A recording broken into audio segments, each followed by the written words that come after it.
Praise the lord. వాక్య ధ్యానం.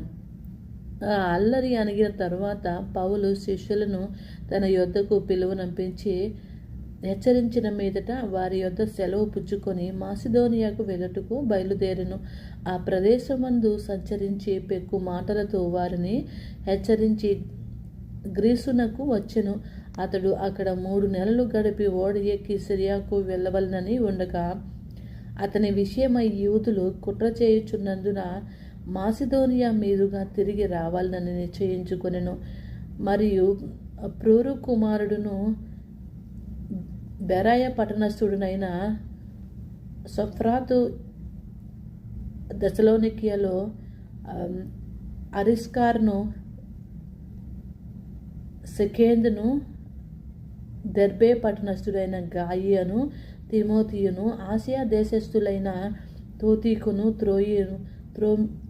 త్రోఫిమును అతనితో కూడా వచ్చిరి. వీరు ముందుగా వెళ్ళి త్రోయలో మా కొరకు కనిపెట్టుకుని ఉండిరి.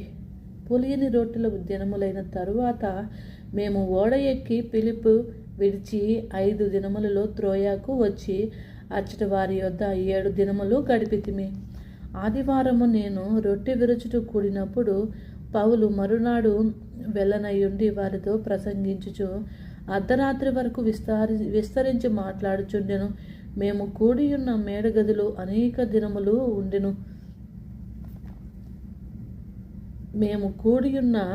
మేడగదిలో అనేక దీపములుండెను. అప్పుడు ఐతుకు అను ఒక యవనస్తుడు కిటికీలో కూర్చుండి గాఢ నిద్రపోయి పౌలు చాలాసేపు ప్రసంగించుచుండగా నిద్ర భారము వలన జోగి మత్తుడైను. అంతటా పౌలు నిద్ర భారము వలన జోగి 3వ అంతస్తు నుండి క్రింద పడి చనిపోయిన వాడై మొత్తబడిను. అంతటా పౌలు క్రిందికి వెళ్ళి అతని మీద పడి కౌగిలించుకుని, మీరు తొందరపడకుడి, అతని ప్రాణమతనిలో ఉన్నదని వారితో చెప్పెను. అతడు మరలా పైకి వచ్చి రొట్టె విరిచి పుచ్చుకొని తెల్లవారి వరకు విస్తారముగా సంభాషించి బయలుదేరెను.